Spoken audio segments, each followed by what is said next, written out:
Un saludo, hermanos y hermanas, amigos y amigas. Hemos llegado ya al cuarto domingo del tiempo de Adviento, tiempo de preparación, tiempo de la dulce espera con nuestra Santísima Madre para la gran celebración de la Navidad. Estamos prácticamente a las puertas de la segunda celebración más importante de todo el año litúrgico. La Iglesia, como Madre y Maestra, nos invita siempre a preparar de mejor manera nuestro corazón, nuestro interior, para poder de algún modo también aprovechar este tiempo de gracia, este tiempo espiritual. Hoy la liturgia de la palabra, en este cuarto domingo del tiempo de Adviento, nos invita a reflexionar el texto de Mateo en el capítulo número 1, versículos que van del 18 al 24. El Evangelio nos muestra la escena de cómo sucedió el nacimiento de nuestro Señor Jesucristo. Nosotros, como ya es costumbre, vamos a entresacar siempre algún elemento, algunas claves bíblicas que nos puedan servir para que en esta cuarta semana de preparación para la Navidad podamos seguir en esta lucha por tratar de acercarnos a este misterio insondable, a este misterio grande, como lo es la encarnación de nuestro Señor Jesucristo en el seno purísimo de la Virgen Madre. En primer lugar, quisiéramos detenernos en el versículo 18 del capítulo número 1 de San Mateo, que dice del siguiente modo: Cristo vino al mundo de la siguiente manera. Estando María, su madre, desposada con José, y antes de que vivieran juntos, sucedió que ella, por obra del Espíritu Santo, estaba esperando un hijo. De entrada puede parecernos este texto muy repetitivo porque lo hemos escuchado varias veces, o quizá un poco pobre. Sin embargo, la Sagrada Escritura siempre tiene una riqueza insondable para nuestro espíritu, para nuestras vidas cristianas. Y es que este texto nos manifiesta en un primer momento el contexto de cómo sucede el nacimiento de nuestro Señor Jesucristo. Se nos dice que ya San José y la Santísima Virgen María estaban desposados. El desposorio era una especie de pacto que daba tanto la mujer como el hombre entre sí, y se consideraban ya como esposos, pero todavía no se habían casado, todavía pues no vivían juntos. Cada uno vivía en su casa de origen familiar, pero había un compromiso de llegar a casarse, de realizar las bodas, un compromiso de vivir el uno para el otro. A eso se le llama en la Sagrada Escritura el desposorio. Pero, como vuelvo a repetir, todavía no convivían juntos, conyugalmente no habían tenido que ver, como decimos. En ese contexto es que aparentemente hay una irregularidad, hay una ilegalidad, podríamos decir, moral, religiosa, que rompe los esquemas humanos. Y es que María Santísima, por obra del Espíritu Santo, queda esperando. El texto lo remarca: estando María, su madre, desposada con José, y antes de que vivieran juntos, sucedió que ella, por obra del Espíritu Santo, estaba esperando un hijo.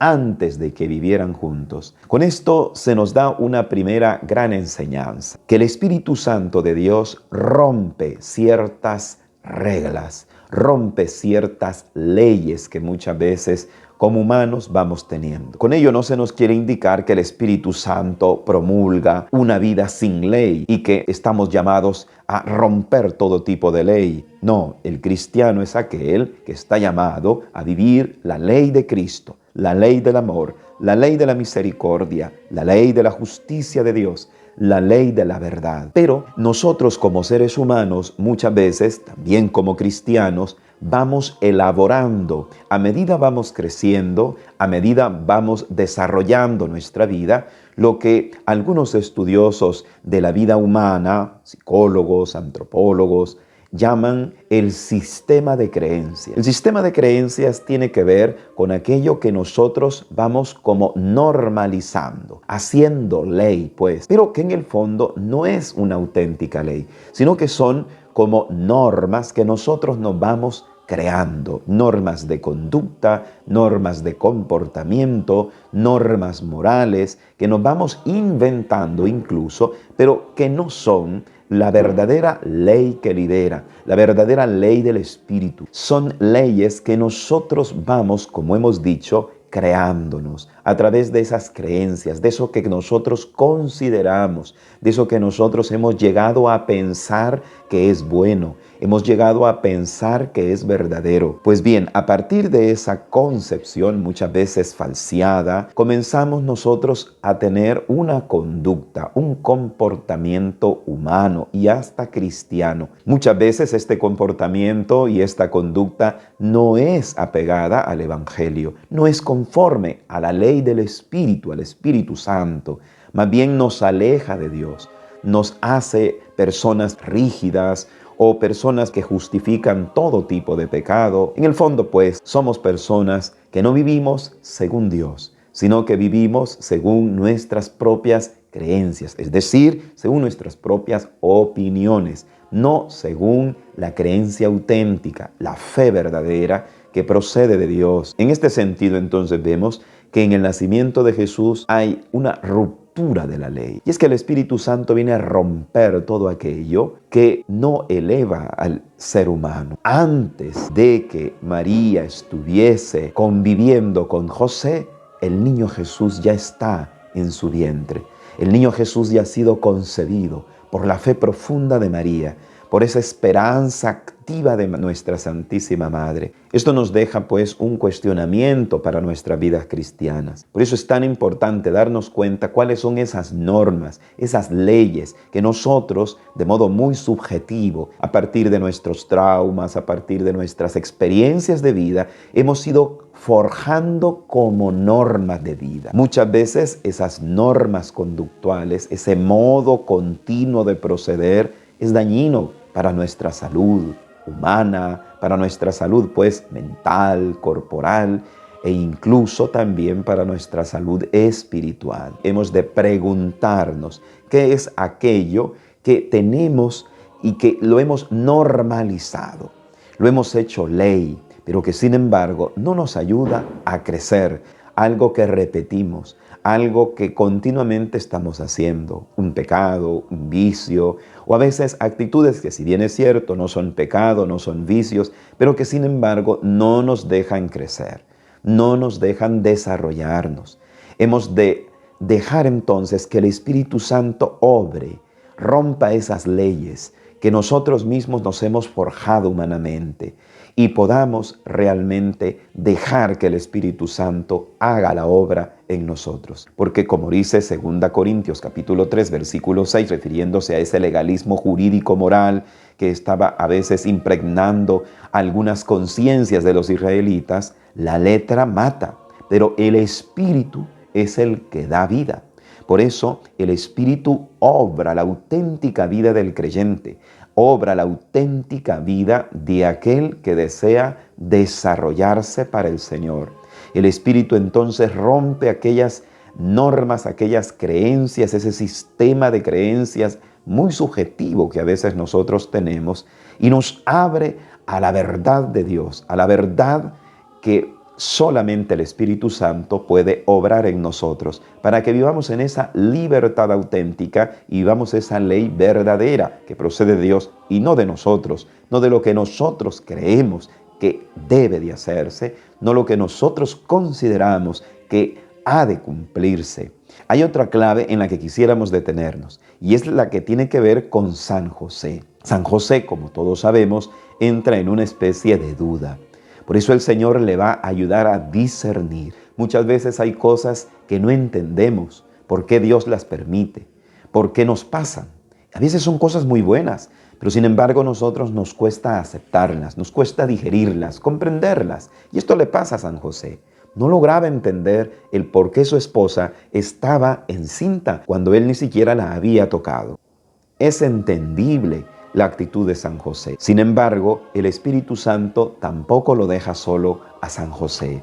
Al igual como ha configurado la vida de María, también el Espíritu Santo busca configurar la acción de San José.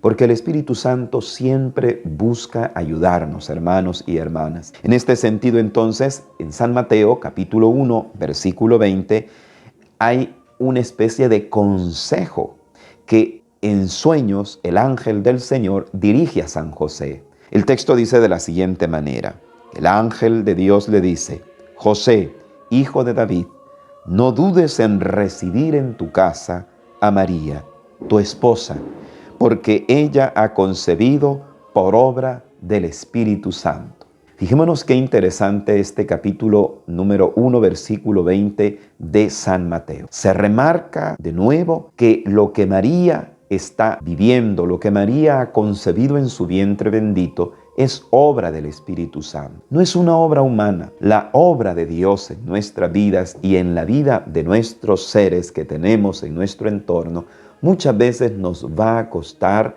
entenderla. Nos va a costar discernirla como algo que Dios quiere, como algo que Dios permite siempre para el bien de nosotros y, por qué no decirlo, de la humanidad, de nuestra familia. A José le cuesta entender, hemos dicho esto, pero el Espíritu Santo le remarca que no tiene que tener miedo, que reciba a María. Recibir a María en el fondo es recibir la obra de Dios. Recibir a María significa recibir lo que Dios ha sido capaz de obrar en un ser humano, como lo es María Santísima. Dios sigue obrando. Dios no se cansa de obrar. No pone paro a su obra en el mundo. Aceptar entonces o recibir a María para nosotros en un sentido espiritual es aceptar la obra de Dios, aceptar la voluntad de Dios. Solo cuando tenemos esta apertura también del Espíritu, podemos hacer que también el niño Jesús, que Dios mismo pues, se haga presente en nuestro ser, en nuestro entorno, en nuestra vida particular. Es lo que el ángel le está diciendo a San José en otras palabras. Recibe a la Virgen María. No tengas miedo de aceptar la obra de Dios. No tengas miedo de aceptar la voluntad de Dios en tu familia. Es lo que en el fondo el ángel en sueños le dice a San José. Y San José tiene la grandeza de la obediencia, porque tiene un corazón abierto a la voluntad de Dios. Y aunque en un primer momento no entendía, en un segundo momento sí, lo acepta. Y eso le brinda una gran paz. En un primer momento San José es el hombre ansioso, es el hombre con dudas, es el hombre desesperado, es el hombre que incluso está tanteando, pensando en abandonar a María. Aunque hay que decirlo, es una actitud muy noble porque no quiere denunciarla. Podía denunciarla, pero no quiere eso. San José le han entrado las dudas, pero lo que quiere es abandonar. También abandonar no es del todo una idea genial. Por eso el ángel del Señor se le aparece en sueños, porque Dios nunca nos deja. Siempre nos da señales, ahí donde menos esperamos. Imagínense ustedes, San José en su sueño, cuando está descansando, cuando está dormido. Alguien podría pensar que cuando menos Dios nos podría hablar, que cuando menos Dios podría obrar algo en nosotros o darnos luces, es cuando estamos dormidos. Pero a San José incluso le da esa señal estando dormido, para indicarnos pues que Dios puede siempre darnos su luz en cualquier momento, de cualquier manera. Pero también San José lo vemos como el hombre atento, como el hombre con esa apertura de corazón, capaz de poder entender en primer lugar el mensaje de Dios y en segundo lugar aceptar esa voluntad de Dios. Recibir a María entonces es recibir esta actitud preciosa del corazón que nos hace capaces de abrirnos tremendamente a Dios, como a San José, hoy también a cada uno de nosotros. Ya a las puertas de la Navidad se nos invita a recibir a María, porque recibiéndola a ella también recibimos a nuestro Salvador.